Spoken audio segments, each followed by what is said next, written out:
नमस्कार दोस्तों, मैं श्रवण आप सभी का स्वागत करता हूं अपने YouTube चैनल परीक्षा रात्रि पर। इस वीडियो में हम भक्ति आंदोलन के बारे में विस्तार से समझने का प्रयास करेंगे। तो आप सभी कॉपी कलम निकालिए, नोट करते रहिए और साथ ही समझते रहिए। साथ ही जो पहली बार चैनल पे आए हैं, सब्सक्राइब कर बेल आइकन आइकन दबा लीजिए ताकि सबसे पहले आप सभी को वीडियो प्राप्त होते रहे। तो शुरू करते हैं। देखिए, भक्ति आंदोलन जैसा कि हम मॉडर्न हिस्ट्री जब पढ़ेंगे वहां पे वो सहयोग आंदोलन, भारत छोड़ो आंदोलन सबके बारे में पढ़ेंगे। तो उसी प्रकार यहाँ पे क्या है, भक्ति आंदोलन, भक्ति के लिए आंदोलन। क्या है भक्ति आंदोलन? यदि बोले भक्ति शब्द की जानकारी हमें सर्वप्रथम कहाँ से मिलती है, तो गीता से मिलते हैं। तो इस लाइन से ही शुरू करते हैं, आप सभी समझते रहिए।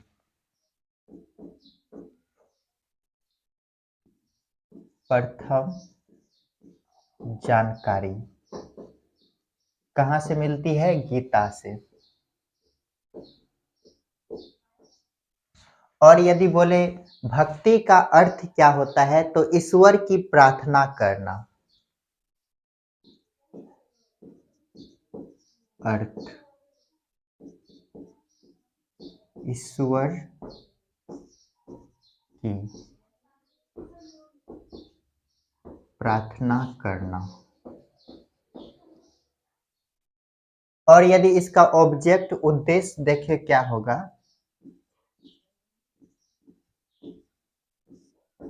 मोक्ष की प्राप्ति। हम ईश्वर को क्यों मानते हैं? ताकि हमें मोक्ष की प्राप्ति हो सके। तो इसका उद्देश्य ऑब्जेक्ट क्या है? मोक्ष की प्राप्ति। मोक्ष की प्राप्ति। यदि ये जो भक्ति है, भक्ति दो प्रकार के हैं, सगुण और निर्गुण। तो यहाँ पे लिखिएगा भक्ति। ये जो भक्ति है कितने प्रकार के हैं? दो प्रकार के हैं, सगुण भक्ति और निर्गुण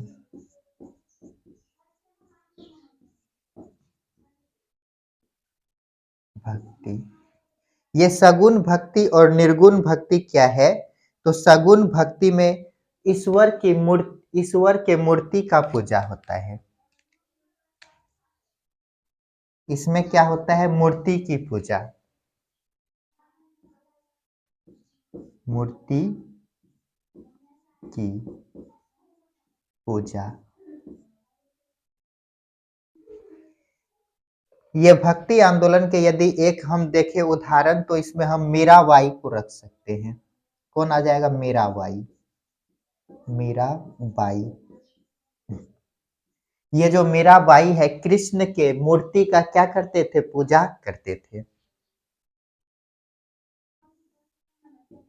ये मीराबाई ही ये जो कृष्ण के मूर्ति है उसे पति मान लिए थे। और यदि सगुण भक्ति की बात करें तो इसमें कहा जाता है ईश्वर निराकार है। ईश्वर का जो है कि कोई अवतार नहीं है। ईश्वर कैसा है? निराकार। ईश्वर निराकार। और इसमें यदि एक उदाहरण देखें निर्गुण भक्ति को कौन माना है, तो दादू दयाल।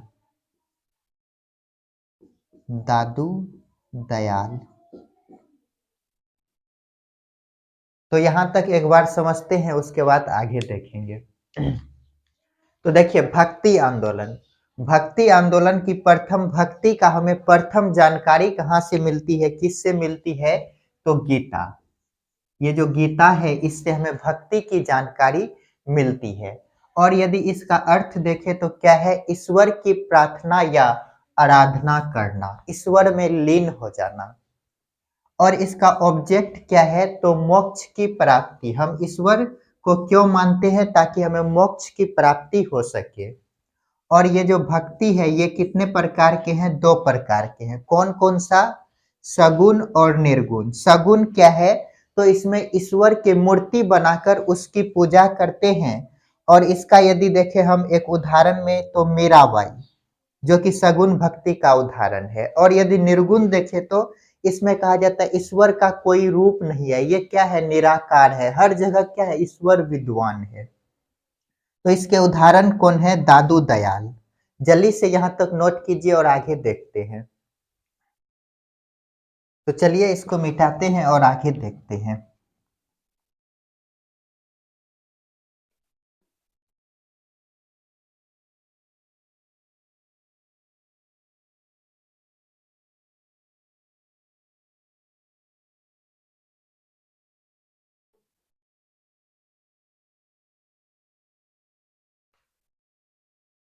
ये जो भक्ति आंदोलन है दक्षिण भारत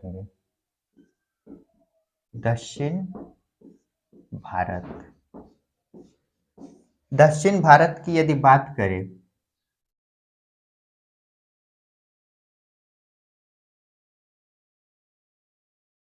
तो ये क्या हो गया? साउथ इंडिया, दक्षिण भारत। और ये ऊपर में क्या है? North India. तो हम दक्षिण भारत की बात कर रहे हैं। दक्षिण भारत में जो है कुछ जो है कि संत शिव को माने और कुछ जो है कि विष्णु को माना। तो जो शिव को मानते हैं उसे क्या कहते हैं और जो विष्णु को मानते हैं उसे क्या कहते हैं? देखिए,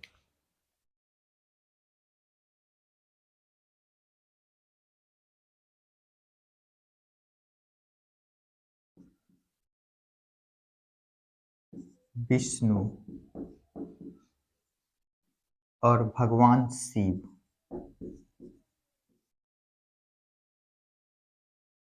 देखिए, 12 संत ऐसे हैं जो विष्णु को मानता है, 12 संत। और 63 संत ऐसे हैं जो किसको मानते हैं? शिव को। और जो विष्णु को मानता है इसे क्या कहा गया है? अलवार। अलवार। और जो शिव को मानते हैं उसे क्या कहा गया है? नैनार। तो अलवार और नैनार क्या है, समझ गए?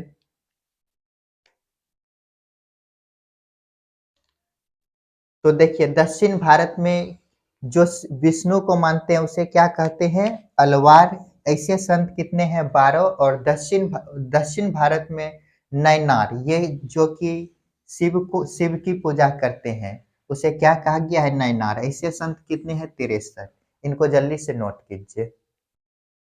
तो चलिए इसको मिटाते हैं और आगे देखते हैं।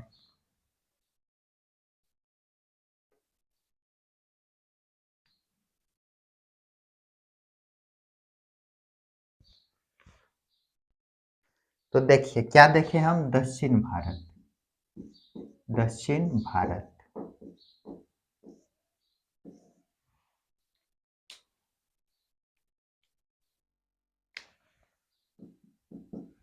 12 तमिल संत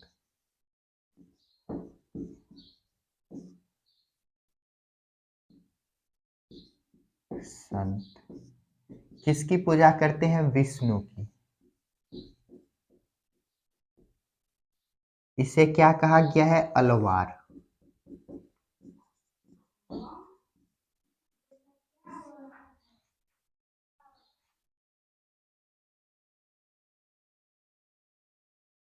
इसमें एकमात्र महिला है जो कि विष्णु की आराधना करते हैं। एक मात्र महिला जिसका नाम क्या है? अंडाल।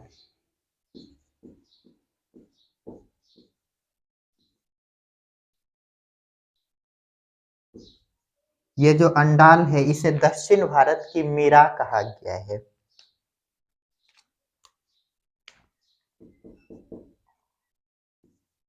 दक्षिण भारत की मीरा। और यदि इसके प्रमुख संत देखें, प्रमुख संत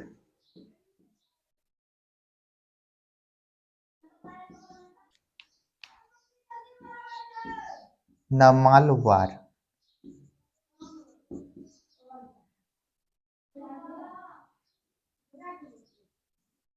और कुलशेखर। कुलशेखर ये जो कुलशेखर है पहले शासक थे, बाद में ये जो है कि संत बन गए, तो इसके बारे में नोट कर लीजिएगा।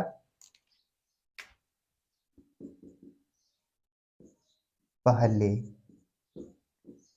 शासक थे, बाद में संत बने। वो भी संत किसका बना? तो विष्णु का, जिसे क्या कहा जाता है? अलवार। तो देखिए इसको एक बार रिपीट करते हैं। दक्षिण भारत में 12 संत जो कि विष्णु की पूजा करते हैं उसे क्या कहा गया है? अलवार। क्या कहा गया है? अलवार। और इसमें एकमात्र महिला है जिसका नाम क्या है? अंडाल, जिसे क्या कहा गया है? दक्षिण भारत की मीरा। यदि आप सभी से सवाल पूछे दक्षिण भारत की मीरा किसे कहते हैं? अंडाल। ये वीवीआई पॉइंट है, याद रखिएगा।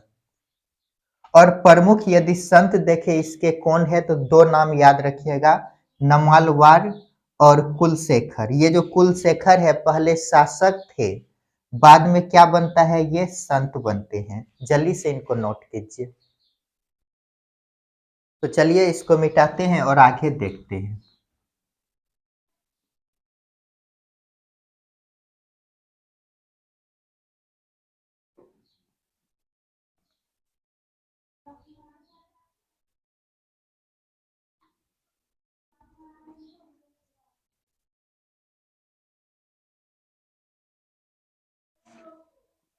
और इसके बारे में हम क्या देखें? दक्षिण भारत में 63 संत हुए जो कि भगवान शिव की पूजा करते थे।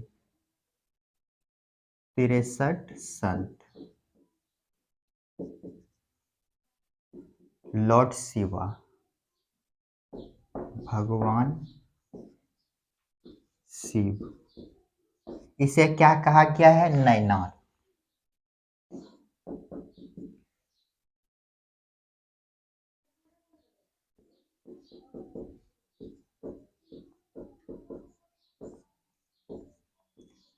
यदि प्रमुख संत या प्रवर्तक देखे इसका,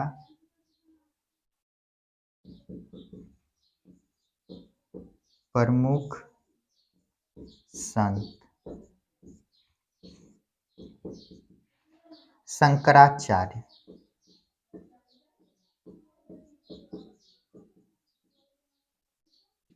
रामानुजाचार्य,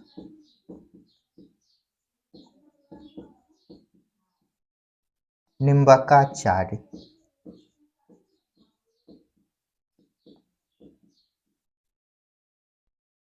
माधवाचार्य,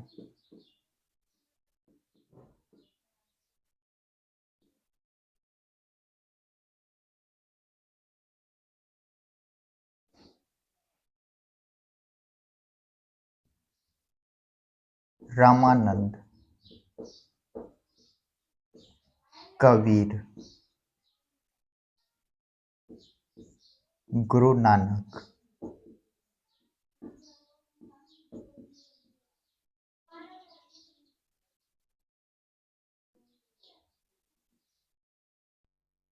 वल्लभाचार्य,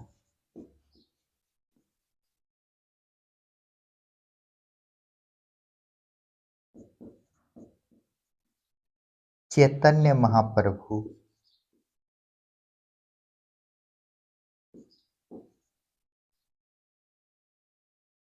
चैतन्य महाप्रभु।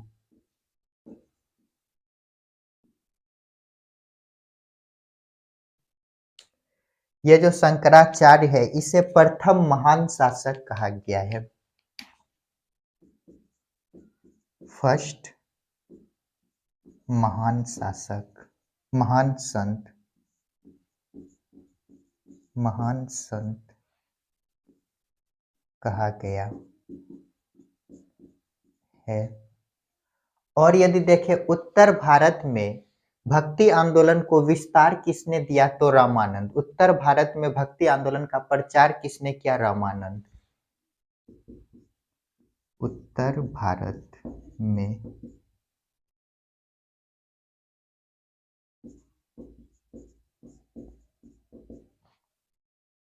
भक्ति आंदोलन का प्रचार किसने किया? रामानंद। साउथ इंडिया से भक्ति आंदोलन को नॉर्थ इंडिया में किसने लेकर के गया? रामानंद। रामानंद।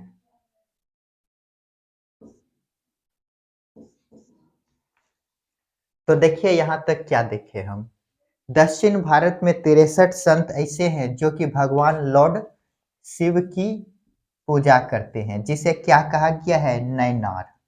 ऐसे प्रमुख संत कौन सा है? तो ऐसे तो हम देख रहे हैं 63 है इसमें, लेकिन प्रमुख जो नाम है उसको देखते हैं। पहला देखिए शंकराचार्य, ये क्या है? तो फर्स्ट महान शासक संत है, शासक नहीं संत है, फर्स्ट महान संत। उसके बाद रामानुजाचार्य, निम्बकाचार्य, माधवाचार्य। उसके बाद रामानंद, ये जो है कि उत्तर भारत में भक्ति आंदोलन का क्या किया? प्रचार, अर्थात साउथ से नॉर्थ की ओर लेकर के भक्ति आंदोलन को किसने किया? रामानंद। उसके बाद हम देखेंगे कबीर, गुरु नानक, वल्लभाचार्य, चैतन्य महाप्रभु। जल्दी से इनको नोट कीजिए। तो चलिए इसको मिटाते हैं और आगे देखते हैं।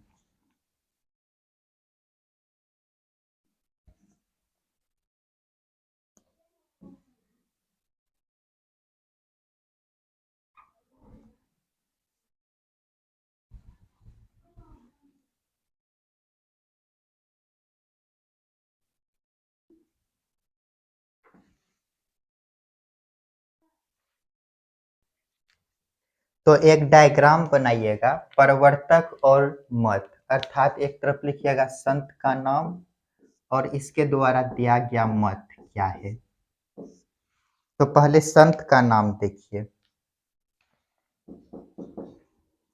शंकराचार्य,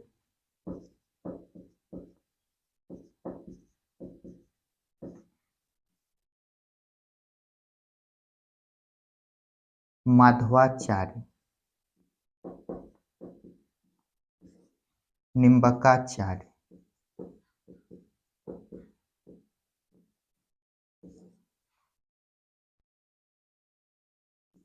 वल्लभाचार्य,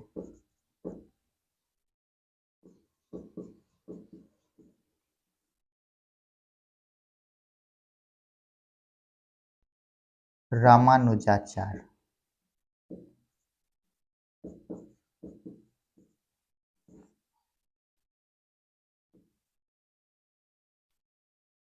इसका मत यदि देखें, ये जो शंकराचार्य है ये अद्वैतवादी मत दिए हैं, अद्वैतवादी।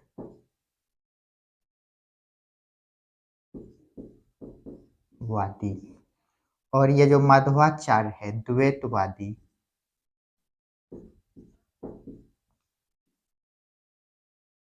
और ये जो निम्बकाचार्य है द्वैतवाद।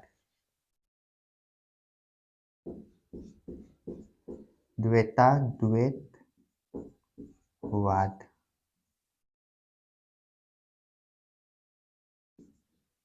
और ये जो वल्लभाचार्य है शुद्धाद्वैतवाद। शुद्धाद्वैतवाद। और ये जो रामानुजाचार्य है विशिष्ट द्वैतवाद।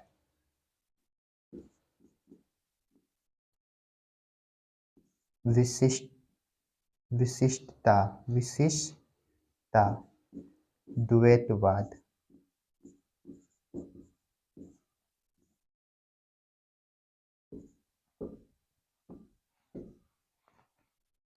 विशिष्टता।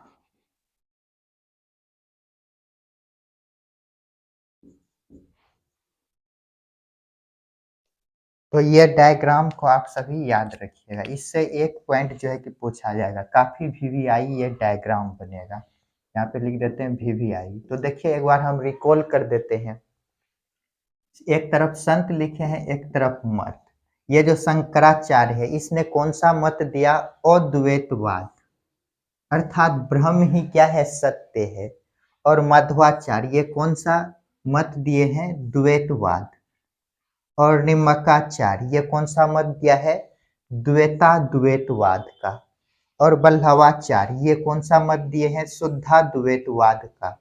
और रामानुजाचार्य, इसके द्वारा कौन सा मत दिया गया है? विशिष्टा द्वैतवाद। जल्दी से इनको नोट कीजिए। तो दोस्तों आज के लिए इतना ही, मिलते हैं नेक्स्ट क्लास में जिसमें हम प्रमुख संत के बारे में विस्तार से जानने का प्रयास करेंगे। तो आप सभी खुश रहिए, पढ़ते रहिए और अपने माता पिता का सम्मान कीजिए। और साथ ही मेरा वीडियो यदि आप सभी को पसंद आता है तो लाइक शेयर कमेंट और साथ ही सब्सक्राइब कीजिए। मिलते हैं नेक्स्ट क्लास में।